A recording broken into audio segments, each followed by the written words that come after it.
que é presidente da ABINE, Associação Brasileira da Indústria Eletroeletrônica. Doutor Humberto Barbato, boa tarde. Boa tarde, Denise. Boa tarde aos internautas e aos ouvintes da PAN. E aqui com a gente também o Carlos Aros. Carlos Aros, boa tarde, Denise. Boa tarde, Humberto. E pode começar, Oi, Carlos Aros, a conversar, falar desse setor eletroeletrônico. Pois é, Barbato. A última vez que nós conversamos, estávamos sentindo os efeitos da crise na China, né? A paralisação da indústria por lá, fazendo com que as peças não pudessem chegar ao mercado brasileiro, e aí havia, claro, a paralisação da indústria por aqui, se não total, mas uma parte importante dela, porque a gente depende bastante, aliás, nós e o mundo, né, das peças, dos produtos que vêm da China. E agora a situação se inverte, nós já temos o impacto do coronavírus aqui no Brasil, lojas fechadas, uma dificuldade para que se escoem os produtos, as próprias pessoas puxando o freio de mão no consumo. E aí a minha pergunta é a seguinte: qual é o status atual? A gente tem agora as peças que começam a voltar a chegar, porque a indústria na China está retomando a produção, mas aqui o ritmo dos empresários já não é tão acelerado como vinha sendo, né? Felizmente, nos últimos meses o ritmo era bastante importante, agora uma desaceleração. Qual que é o status agora da situação da indústria de eletroeletrônicos?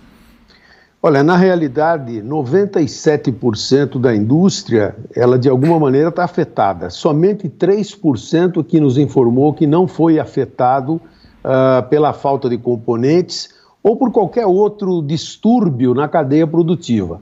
É verdade que nós já estamos recebendo os componentes da China novamente. Tivemos, inclusive, um incremento de vendas de computadores importante em função do próprio fato de se trabalhar em casa. Então é aquele negócio, na casa que havia um computador e 2 ou 3 crianças, é necessário que haja mais computadores, porque todas elas precisam acompanhar as aulas que estão sendo dadas agora dentro de casa. Mas, em linhas gerais, a indústria está padecendo bastante, nós tivemos que reduzir bastante a nossa produção, e de forma que se utiliza de diferentes expedientes para que se consiga, na realidade, praticamente só se trabalhar com a venda via internet. É a única forma que está havendo venda. O comércio, evidentemente, não está trabalhando e, portanto, nós estamos com muita dificuldade, inclusive, para fazer a entrega dos produtos. Agora, como é que o setor está lidando com a questão do emprego? Nós temos aí balanços de alguns segmentos com demissões muito pesadas. Como é que está sendo, no geral, em relação ao eletroeletrônico? Olha, Denise, até aqui as informações que nós temos é de que não houveram demissões. Pode ser que tenha acontecido um caso ou outro, mas na realidade as grandes empresas estão utilizando daquela medida provisória 936, fazendo redução de jornada de trabalho. Enfim, a tentativa é efetivamente se evitar as demissões, até porque nós acreditamos sim numa retomada da produção. E o segundo semestre normalmente é o mês onde você mais vende eletroeletrônicos e, portanto, é necessário, e a gente está tentando de todas as maneiras evitar demissões. Algumas acontecerão, é verdade, mas a exemplo do que aconteceu também na crise de 2012 e 2013, o nosso setor foi talvez um dos que mais retardaram as demissões. E assim eu acredito que ocorrerá agora também. Humberto, tem um movimento que a gente tem assistido das indústrias, das grandes marcas, né, das multinacionais, por uma revisão do calendário de lançamentos. Quem acompanha, como eu, o calendário da indústria da tecnologia, né, os eletrônicos, a gente tem os períodos ali em que alguns lançamentos são muito aguardados porque eles ditam tendências para o mercado. A gente já teve para a indústria mobile o cancelamento do Mobile World Congress, que foi um impacto grande. Algumas empresas fizeram ali um lançamento mais soft, vamos dizer assim, de produtos. Acabou que tudo isso foi engolido pelo barulhão causado pela pandemia. E agora a revisão desse calendário de lançamentos para esse segundo, que costumam ser os lançamentos que movimentam o consumo no segundo semestre. Ou seja, eles vão deixar para lançar mais perto, sob o risco de entender como essa demanda vai acontecer, como é que o mercado vai reagir. Você fala sobre um segundo semestre mais aquecido. ele de fato, vocês trabalham com essa projeção de um aquecimento em função também desse comportamento da indústria, essa expectativa, ou já há indicadores que mostram que a retomada vai ser, como o ministro Paulo Guedes diz, vamos ter o V aí da curva da economia e tudo mais? Vocês estão trabalhando com esses dados em função desses dois fatores, né? A projeção otimista do governo e, do outro lado, o entendimento de que, como a indústria está se preparando para usar todo o poder de fogo nesse segundo semestre, a expectativa também de um estímulo grande ao consumo. Como é que é essa projeção? O que estão usando para projetar aí? O que nós estamos usando é o seguinte, evidentemente nós não somos tão otimistas assim como o ministro Paulo Guedes tem dito. Não há evidências de que a gente possa ter uma subida no consumo muito intensa. Todavia, historicamente, o segundo semestre do ano é aquele onde, em função, como você bem colocou, dos lançamentos, existe uma maior demanda e existem datas muito propícias para a colocação do produto eletroeletrônico.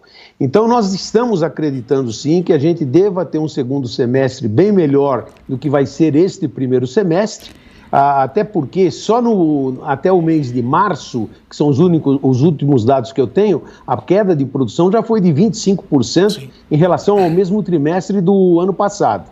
Portanto, já houve uma queda bastante importante, as fábricas reduziram o seu ritmo de produção, primeiro, como você colocou, pela falta de componentes, e agora em função dessa situação que nós temos de dificuldade no varejo. Mas eu te diria que a nossa expectativa é de que a gente consiga ter um segundo semestre já razoável, a partir do momento em que a gente conseguir vislumbrar muito claramente como é que fica a situação do emprego. Porque se um consumidor não tiver confiança, evidentemente ele não vai fazer prestações, ele não vai se endividar. No momento, é uma grande incógnita, depende muito, inclusive, de quando nós vamos poder retornar dessa quarentena, que é alguma coisa que nós aguardamos com muita ansiedade, sabendo, evidentemente, que temos que ter toda a segurança do mundo para poder fazer esse retorno. Humberto, tem um outro ponto que você mencionou na tua resposta anterior, que é curioso.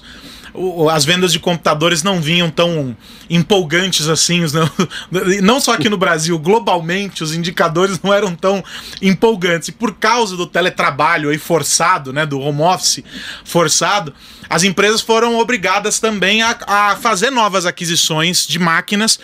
Outras que não quiseram fazer dívida, vamos colocar assim, deram os computadores que estavam nos escritórios para que os funcionários levassem para casa, mas ainda assim, em alguma medida, isso não era suficiente. Então, houve um estímulo aí para esse segmento.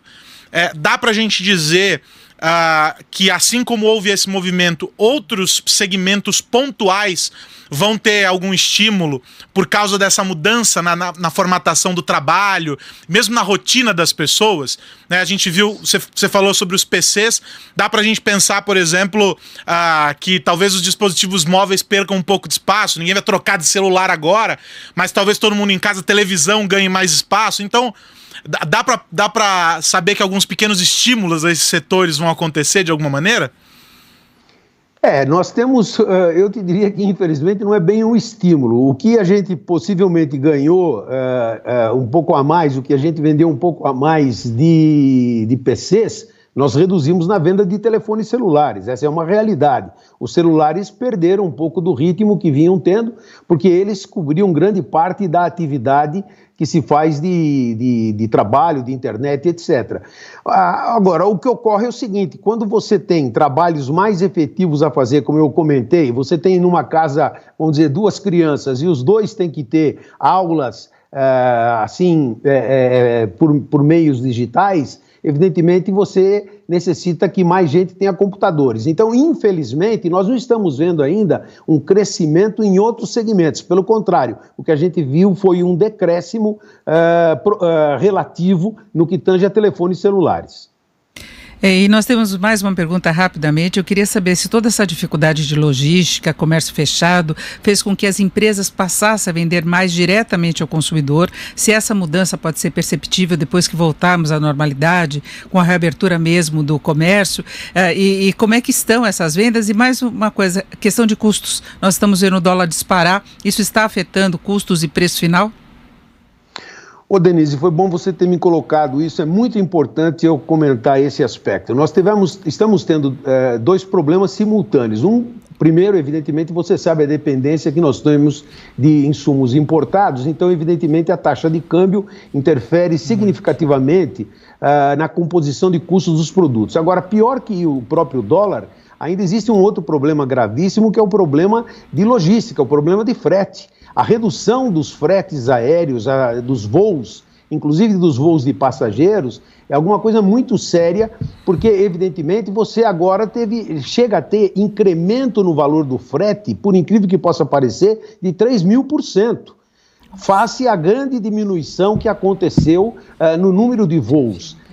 Então, não são só os voos internacionais que estão impactando no resultado das empresas, são também os voos nacionais, porque esses produtos com alto valor agregado, eles naturalmente viajam muito mais de avião do que por meio de estrada de rodagem. Por outro lado, também existe um outro fator muito importante, e eu preciso aproveitar a audiência da Jovem Pan para comentar, que é o problema da necessidade da assistência técnica ser considerada uma atividade essencial. Porque, evidentemente, se você está na sua casa hoje e um computador seu tiver com defeito, como vai ficar? Você vai ter que comprar uma outra máquina aí, talvez num supermercado que possa vender computadores, telefones e comprar um novo? Não, nós precisamos que a assistência técnica possa voltar a trabalhar, seja considerado uma atividade essencial para que as pessoas possam, evidentemente, utilizar dos seus equipamentos. Inclusive, é importante que se saliente, alguns fabricantes estão, inclusive, estendendo o prazo de garantia dos produtos, desconsiderando esse período do coronavírus, porque não seria justo que uma garantia que terminasse durante esse prazo e a pessoa não tem como levar esse produto para ser consertado. Então, isso nós estamos fazendo da nossa parte, mas a gente precisa, efetivamente, de uma colaboração dos prefeitos no sentido de que as assistências técnicas possam, efetivamente, serem consideradas como essenciais nesses casos. Humberto Barbato, presidente da ABINE, Associação Brasileira da Indústria Elétrica e Eletrônica, conversando com a gente mais uma vez aqui na Jovem Pan. Barbato, obrigado pela atenção de sempre e até a próxima. Foi um prazer falar com vocês. Muito obrigado pela oportunidade de trazer alguns esclarecimentos ao grande público. Muito obrigado a você e a Denise. Muito obrigado, boa tarde. Obrigada, Aros. Boa tarde, Denise. 2h32, um rápido intervalo. Daqui a pouquinho muito mais informação para você aqui no Jornal Jovem Pan. E nos acompanhe também com imagem. Até já. Jovem Pan News. Você quer conhecer histórias transformadoras?